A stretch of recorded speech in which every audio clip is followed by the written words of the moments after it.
नमस्कार मित्रों, स्वागत है आपका एक और नए वीडियो के साथ। आज हम सर्किल से जुड़े ज्योमेट्री के कुछ महत्वपूर्ण सवालों का हल करके देखेंगे। तो आइए शुरू करते हैं। क्वेश्चन नंबर 1 में पूछा गया है, एक डायग्राम दे दिया गया है जिसमें ए वाला कोण का वैल्यू हमको 30 डिग्री दिया हुआ है, ओ वृत्त का केंद्र दिया हुआ है यानी सर्किल का सेंटर, और पूछा गया है कोण ए पी बी का वैल्यू क्या होगा। ए पी बी का हमको ए वाला कोण चाहिए, ए पी बी का वैल्यू। सबसे पहले इसमें देखिएगा कि यदि एक वृत्त का केंद्र ओ है तो यहाँ से यहाँ का दूरी जो होगा यहाँ से यहाँ के दूरी के बराबर होगा, यानी यह एक समद्विबाहु त्रिभुज बन जाएगा। तो जब ये समद्विबाहु आइसोलेट ट्रायंगल बनेगा तो जितना कोण ए होगा उतना ही हमारा कोण ए भी हो जाएगा, यानी ये भी 30 डिग्री का कोण हो जाएगा। तो यदि ये दोनों 30-30 डिग्री है तो कोण ओ का जो यहाँ वैल्यू निकलेगा वो कितना निकल जाएगा, 180 में 30-30 जोड़ के घटा देंगे, माइनस कर देंगे। चलिए इसको एक नंबर को यहाँ डिटेल में समझिए थोड़ा। ये जो हमारा एक कोण हो गया, कोण ओ ए बी बराबर कोण हो जाएगा आपका ओ बी ए। ठीक है, ये दोनों का वैल्यू हमारा 30 डिग्री निकल के आ जाएगा, क्योंकि ए वाला पहले से 30 डिग्री दिया हुआ है। ठीक है, तो ये दोनों जब 30-30 डिग्री दिया हुआ है तो अब हमारा जो कोण ओ निकलेगा, कोण ओ बराबर हो जाएगा 180 माइनस 30-30 को 2 बार घटा देंगे यानी 60 डिग्री बराबर 120 डिग्री हो जाएगा।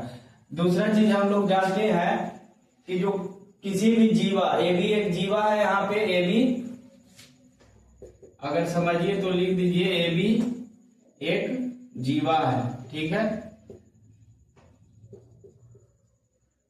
जीवा है तो इस जीवा के द्वारा जो केंद्र पर कोण बनता है वो परिधि पर यानी एकांतर खंड में बने कोण का 2 गुना होता है।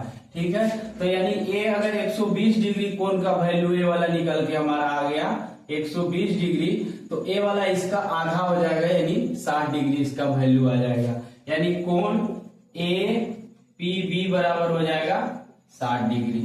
यही आंसर हो जाएगा। इतना डिटेल लिखने का कोई जरूरत नहीं है, ये समझने के लिए लिखे हैं। और उसके बाद ये अगर चाहेंगे तो सिंपली ऐसे ही डायरेक्ट हल कर सकते हैं ऑब्जेक्टिव मैथ में। चलिए क्वेश्चन नंबर 2 को देखिएगा। क्वेश्चन नंबर 2 बोल रहा है, एक दिया हुआ डायग्राम है जिसमें बताया गया है कि ए बी सी क्या है, त्रिभुज ए बी सी एक समबाहु त्रिभुज है। हमसे पूछा है कोण डी और कोण ई का अंतर कितना होगा। ठीक है, तो जब ए बी सी तीनों समबाहु त्रिभुज होगा तो समबाहु त्रिभुज में हम जानते हैं कि प्रत्येक कोण जो है 2 नंबर का हल देखिए। समबाहु त्रिभुज में प्रत्येक कोण यानी कोण ए बराबर कोण बी बराबर कोण सी, तीनों का जो वैल्यू होता है 60 डिग्री होता है। इक्विलैटरल ट्रायंगल में तीनों एंगल का वैल्यू कितना होता है 60 डिग्री, क्योंकि त्रिभुज के तीनों कोणों का योग 180 होता है। तो अब हमारा निकल के आ गया कोण सी कोण ई। अच्छा, दूसरा बात कोण सी बराबर कोण डी भी होगा, क्योंकि किसी भी जीवा के द्वारा एकांतर खंड में जो कोण बनता है वो दोनों क्या होता है, समान होता है। तो जितना वैल्यू कोण सी का होगा उतना ही वैल्यू कोण डी का होगा, यानी डी भी 60 डिग्री का हो जाएगा। अब हमसे डी और ई बनेगा, तो अब देखिए चतुर्भुज,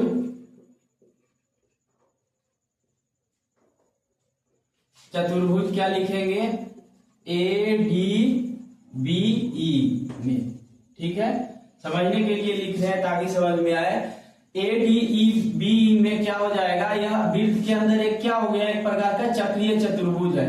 तो हम जानते हैं कि चक्रीय चतुर्भुज में वृत्त के अंदर जो चतुर्भुज होता है उसमें आमने सामने कोणों का योग कितना होता है 180 डिग्री, यानी कोण डी और प्लस कोण ई जो होगा हमारा मिलाकर 180 डिग्री हो जाएगा।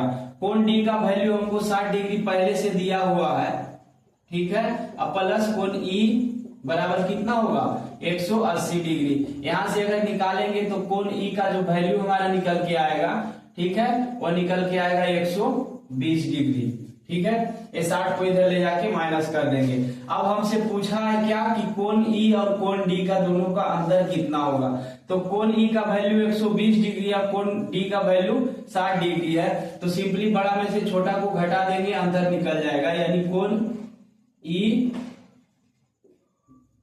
और कोण डी का अंतर। ठीक है, अंतर निकालने के लिए क्या कर देंगे, 120 माइनस 60 डिग्री बराबर हमारा निकल के आ जाएगा 60 डिग्री। यही आपका आंसर हो जाएगा।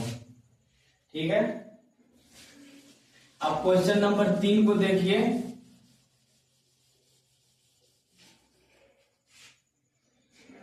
क्वेश्चन नंबर 3 में हमसे पूछा गया है ए पी बी का वैल्यू क्या होगा।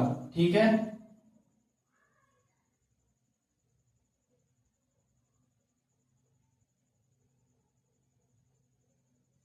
इसमें एक चीज और कुछ ना कुछ तो दिया होगा, और ओ का वैल्यू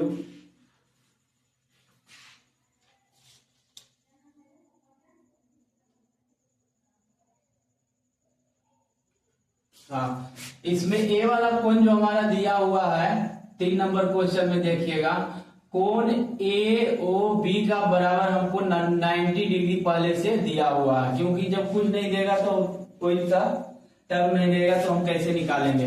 हमसे क्या पूछा है, कोण ए पी बी बराबर क्या होगा। ठीक है, तो ध्यान दीजिएगा, जब ए वाला कोण हमारा 90 डिग्री होता है, ठीक है, तो सिंपली समझ लीजिए कि ए बी जीवा के द्वारा केंद्र पर का बना कोण है, और ये जो ए पी बी कोण है, यानी कोण ए पी बी को कोण पी भी बोल सकते हैं।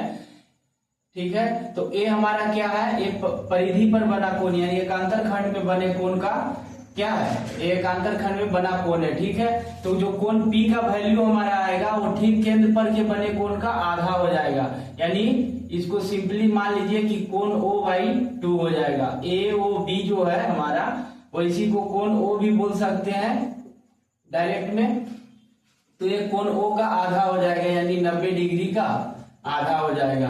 किसी भी जीवा के द्वारा केंद्र पर का जो बना कोण होता है उसके परिधि पर बने कोण का आधा होता है। 90 का आधा कर दीजिए, सिंपली 45 डिग्री निकल के आ जाएगा। यही आपका आंसर हो जाएगा। चलिए क्वेश्चन नंबर 4 को देखते हैं।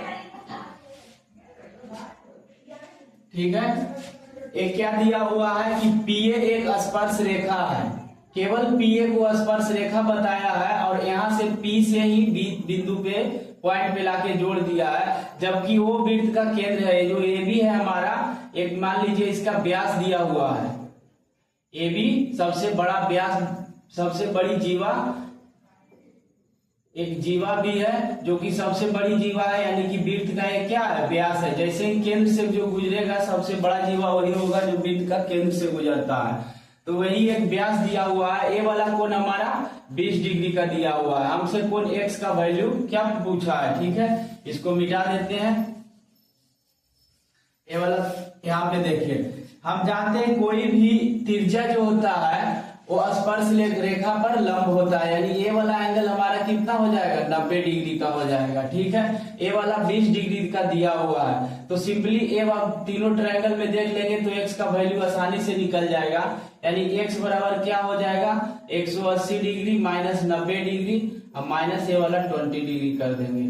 ठीक है, 9 2 11 यानी 180 डिग्री माइनस ए 110 डिग्री हो गया। आपका ये निकल के आ जाएगा 70 डिग्री।